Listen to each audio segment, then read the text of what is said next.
네, 온 교회의 감심 속에 원데이 아기 학교가 잘 맞춰졌습니다. 원데이 아기 학교는 말 그대로 하루만 진행했다라는 뜻이에요. 작년 여름에 저희가 5일을 했거든요. 5일을 하고 나서 하루를 하니까 우리 선생님들이 되게 이제 조금 수월하게 준비하실 수 있었던 것 같아요. 그러나 역시 끝나고 나서는 참 많이 힘들었다. 이런 고백이 있었습니다. 그럼에도 불구하고 이렇게 힘든 일을 왜 이렇게 자꾸 일을 벌려서 하려고 하느냐. 몸도 아프고 신경 쓸 것도 많고 한데 왜 이렇게 자꾸 이런 걸 하느냐. 우리는 어린 이들에게 복음을 전할 기회를 찾아야 하거든요.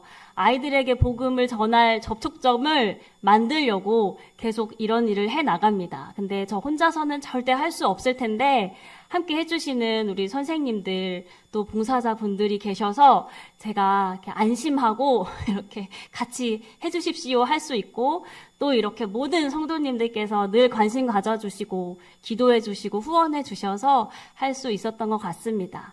우리 올해는 이렇게 시작했지만 메인은 여름인 거 아시죠? 5일을 또 준비하려고 지금 계획하고 있습니다. 그때는 또 더 후원과 기도로 함께 해주시면 좋겠습니다. 어제 아이들이 처음에는 아이들은 어느 공간에 가든 다 낯설어 해요. 근데 그거 풀어지는 시간이 아이들마다 다 천차만별이기는 한데 대부분 오전이 지나면 다 풀어져서 마음을 열고 잘 참여합니다. 그래서 떨어지기 싫어서 엄마와 못 떨어져서 이렇게 울고 있던 아이도 집에 가기 전에는 여기 너무 좋아요 선생님 하고 이렇게 고백을 하고 갔어요. 그 한마디가 너무 기분 좋고 좋아서 이 복음 전하는 일을 계속하고 있는 것 같습니다. 그런데 이 원데이 아기 학교의 이번 주제가 다니엘 제너레이션이었어요. 다니엘에 관한 말씀이었습니다. 그리고 우리가 오후 예배에 하는 내용은 킹덤 스토리 진행이 쭉 되고 있죠. 오늘 내용은 솔로몬에 관한 내용이었습니다. 설마 이게 제가 설교를 준비할 때 본문만 보면 설교가 딱 나오겠지라고 생각하시는 분은 없으시죠? 저도 늘 이제 고민하고 계속 계획하고 무슨 말씀을 전할까, 어떻게 잘 만들어서 전해야 될까를 신경을 쓰는데 이번 일주일 동안 한쪽은 다니엘, 한쪽은 솔로몬이 제 머릿속에서 막 뒤에 엉켜가지고 솔로몬과 다니엘이 치열하게 대립했던 한 주였습니다.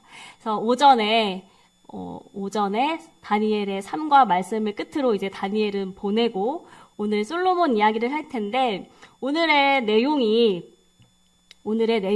바로 다니엘이 그렇게 믿음을 갖고 예루살렘을 향해 기도할 수 있었던 근거가 되는 내용입니다. 우리 본문 함께 읽고 같이 이야기 들어보도록 하겠습니다. 역대하 7장 11절에서 18절입니다.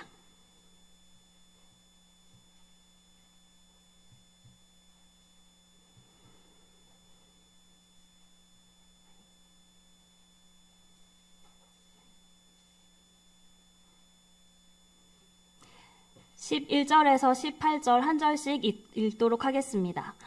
솔로몬이 여호와의 전과 왕궁 건축을 마치고 솔로몬의 심중에 여호와의 전과 자기의 궁궐에 그가 이루고자 한 것을 다 형통하게 이루니라.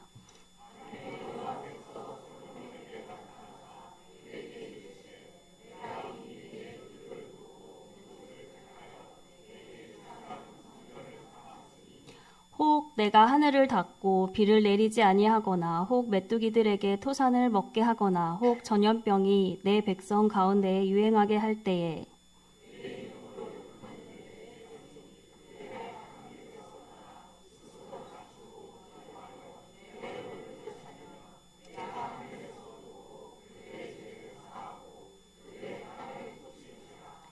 이제 이곳에서 하는 기도에 내가 눈을 들고 귀를 기울이니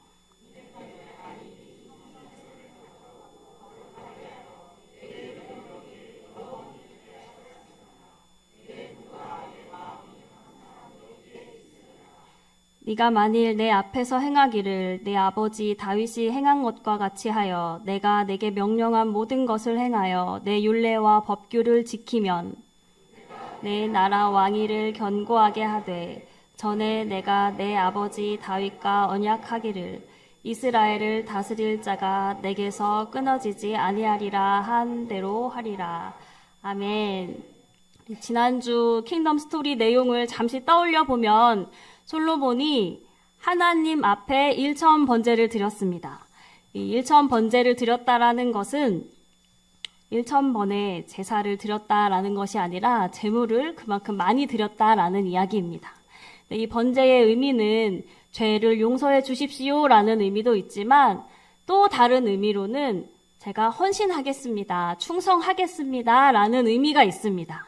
그래서 솔로몬이 이렇게 많은 죄를 지었나라가 아니라 그만큼의 헌신과 충성을 드리겠다고 이 제사를 드렸기 때문에 하나님께서는 그 마음을 기뻐하시면서 솔로몬에게 소원을 물으셨습니다.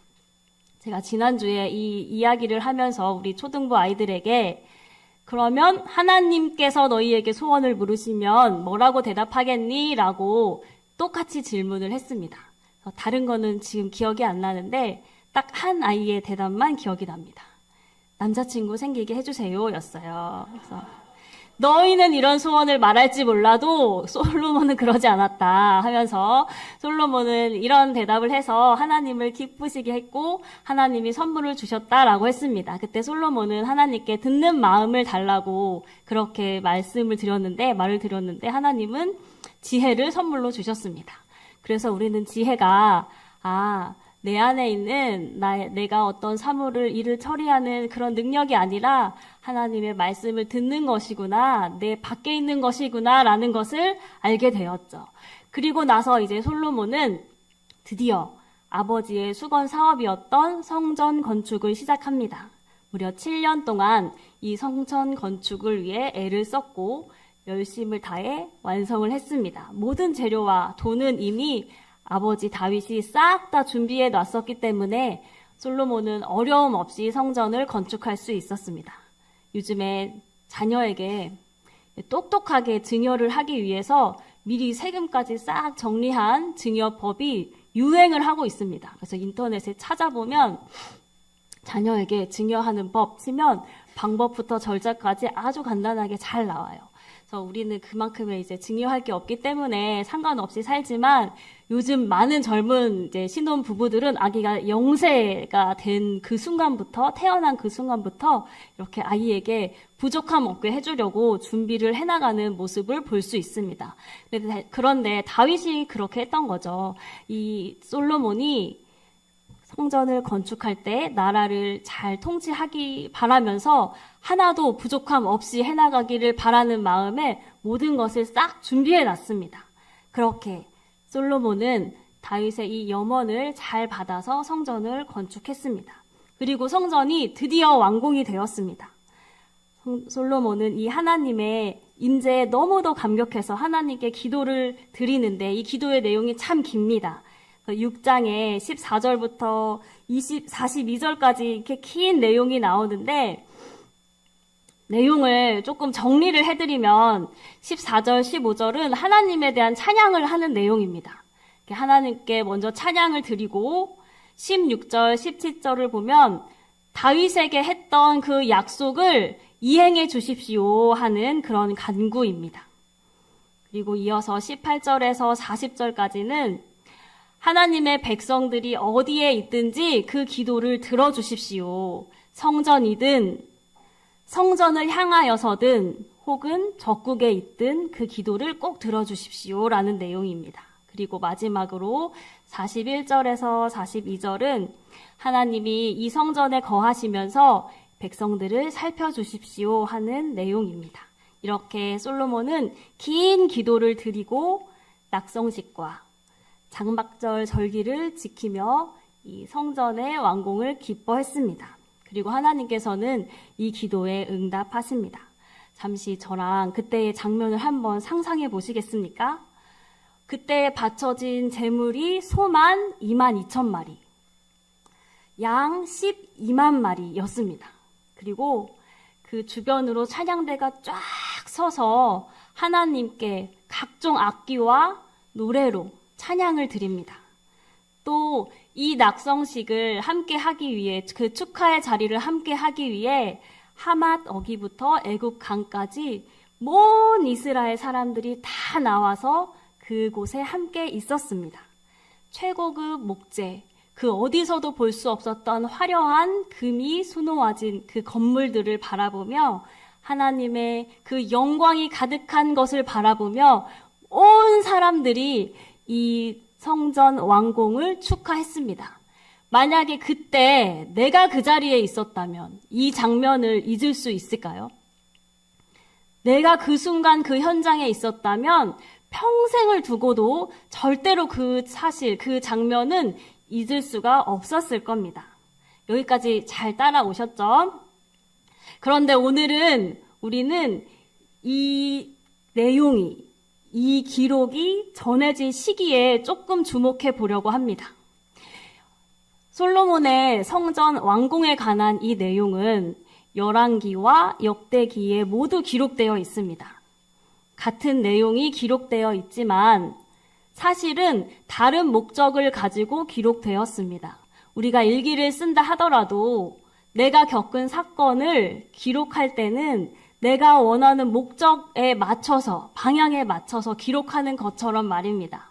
저는 오늘 이제 본문이 역대기이기 때문에 역대기의 이야기를 할 텐데, 그러면 열왕기와의 차이가 무엇인가 궁금하신 분도 계실 거라고 생각이 들어요.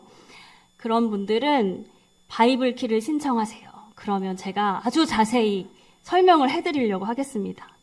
지금 바이블 키 신청을 많이 안 하셨어요. 오늘까지입니다. 신청을 꼭 해주세요. 좀 어렵고 힘들어 보이시겠지만 할 수 있습니다. 제가 할 수 있게 도와드릴 거예요.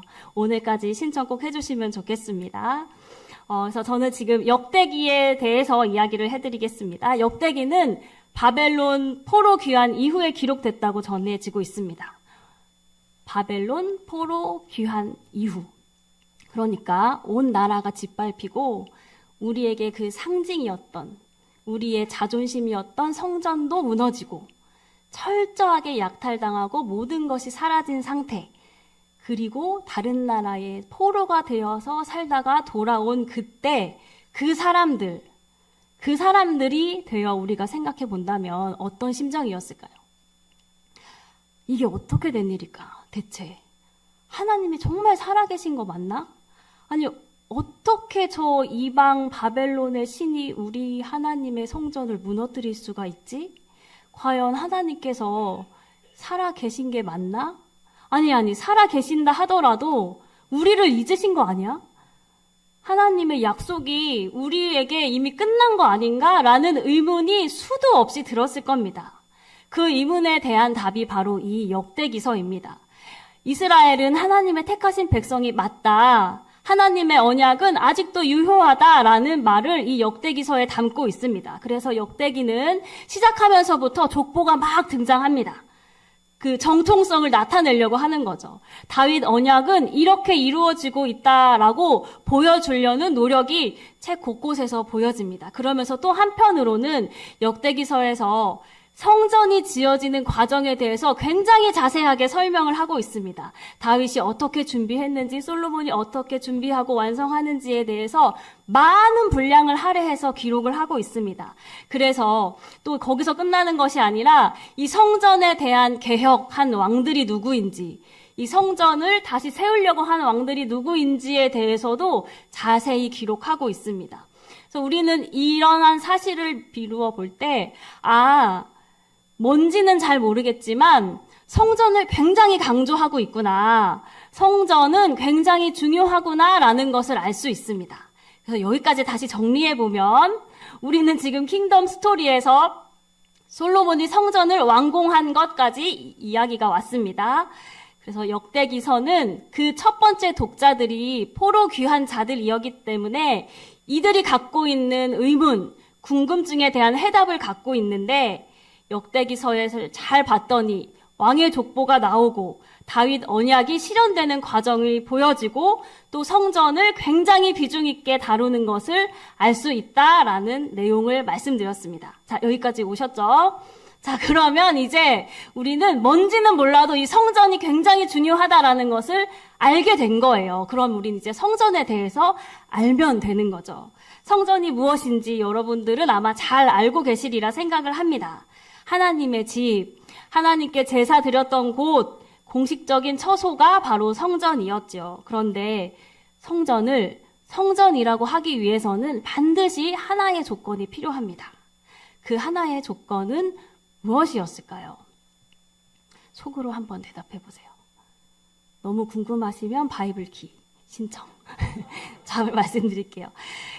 일단 언약궤는 아닙니다. 왜냐하면 바벨론 포로 귀한 자들에 의해서 세워진 두 번째 성전, 일명 스룹바벨 성전 안에는 언약궤가 없었다라고 하거든요. 그럼에도 성전이라고 하는 걸 보면 성전에는 단 하나의 유일한 뭔가 다른 조건이 있는데 그 조건의 답이 바로 우리는 7장 16절에서 힌트를 찾아볼 수 있을 것 같습니다.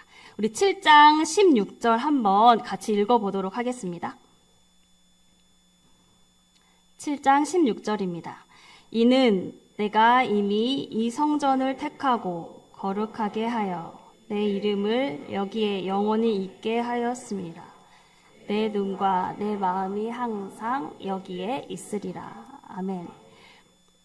이 구절을 통해서 우리가 알 수 있는 것은 바로 하나님의 임재입니다. 그렇기 때문에 예수님께서 이렇게 말씀하셨어요. 요한복음 2장 19절에 너희가 이 성전을 헐라 내가 사흘 동안에 일으키리라. 유대인들이 이 말을 듣고 너무 깜짝 놀란 거죠. 성전을 3일 만에 어떻게 다시 짓지? 그런데 예수님의 이 말을 이해하기 위해서는 하나님의 임재라는 개념을 반드시 알고 있어야 됩니다. 하나님이 함께 하셨기 때문에 그 언약궤가 있는 곳이 성막이 된 거고 언약궤가 있던 그 건물이 성전이 된 것입니다. 그래서 예수님이 오심으로 하나님의 본체이신 하나님이신 예수님이 오심으로 하나님이 거기에 계시니까 더 이상 건물이 아닌 예수님 자체로 성전이 되는 겁니다. 모든 성전의 기능은 이제 예수님으로 바뀌게 된 거예요. 그런데 여기서 끝이 아니지요. 하나님의 임재가 성전을 성전되게 하는 유일한 요소라고 한다면 이제는 우리 모두가 성전이 됩니다. 왜냐하면 우리가 예수님을 믿을 때 우리 안에 성령 하나님이 오시기 때문에 성령 하나님이 우리 안에 거하시기 때문에 하나님이 임재하시기 때문에 이제는 우리 한 사람 한 사람이 다 성전이 되는 겁니다. 우리 안에 성령님이 계셔서 우리도 성전이 되는 겁니다. 그렇다면 역대기서를 처음 기록한 이 저자의 의도는 무엇이었을까요? 또 역대기서를 통해서 하나님께서 우리에게 하고 싶으신 말씀이 있으실 텐데 그것이 무엇이었을까요? 솔로몬이 드디어 성전을 건축했습니다. 그런데 사람이 아무리 크고 좋게 멋있고 화려하게 건물을 지은들 세상을 지으신 하나님 앞에 비하면 보잘것이 없겠지요. 뭐가 그렇게 좋겠습니까? 하나님 눈에 보시기에. 그런데도 하나님께서는 그 성전을 만들겠다는 다윗의 그 마음을 너무 기뻐하셨고 또 솔로몬의 그 마음, 솔로몬이 지은 이 성전을 너무 기뻐하셨습니다. 다윗에게도 엄청난 축복을 해주셨고 솔로몬에게도 그렇게 하십니다. 왜 이렇게 기뻐하시고 좋아하실까요? 바로 성전 건축에 담겨있던 다윗에게도 있고 솔로몬에게도 있었던 하나님과 항상 함께 하고 싶어 하는 그 마음을 하나님이 아셨기 때문입니다. 왜냐하면 그 마음이 하나님과 항상 함께 하겠다는 그 마음이 바로 하나님이 너무도 바라시고 원하시는 단 하나이기 때문입니다. 그런데 어느 순간 이스라엘 백성들이 이 마음을 싹 잊어버립니다. 그리고 성전 그 건물 자체로만 의미를 두고 기능에만 목매달려 하게 됩니다. 그 결과 이제 하나님에 대한 그 영광, 하나님께 드려지는 영광은 온데간데 없고 이스라엘 백성들은 초라하고 볼품없는 삶을 살아가게 된 겁니다. 자존감, 자존심 모두 짓밟힐 대로 짓밟히고 어렴풋이나마 또 내가 이런 죄를 지은 것 같아라는 걸 알고 있는 이 이스라엘 백성들, 그래서 고개 들 수조차 없는 이 이스라엘 백성들에게 역대기 기자는 또 하나님은 이렇게 말씀하시는 겁니다. 어제도 오늘도 내일도 나는 너와 함께 하겠다. 내가 바라는 건 그것이다. 라고 말하는 겁니다. 사랑하는 부천 초대가족 여러분, 하나님께서 세상을 창조하시던 그때부터 지금 이 순간까지 우리에게 바라시는 것은 단 하나입니다. 하나님과 함께 하는 것. 그러니까 내 마음에 오직 하나님만 있고 내 눈이 오직 하나님만 바라보는 것. 하나님은 이것만 원하십니다. 그런데 자꾸 우리는 이스라엘 백성들처럼 처음에는 안 그랬는데 자꾸 그 마음은 있고 해야 하는 일에 목매달리고 그 기능에만 초점을 맞춥니다. 바쁜 삶을 살다가 보니까 또 힘든 일을 겪다 보니까 또 좋은 일을 겪어 나가면서 우리 마음이 자꾸 다른 것으로 채워지는 것 같습니다. 마음은 사라진 채 성전으로서의 기능만 열심히 다하고 있다면 오늘 우리 그 마음을 다시 바꿨으면 좋겠습니다. 하나님은 우리 마음을 가장 기뻐하시기 때문입니다. 우리 이 찬양으로 다짐하고 고백을 올려드리겠습니다.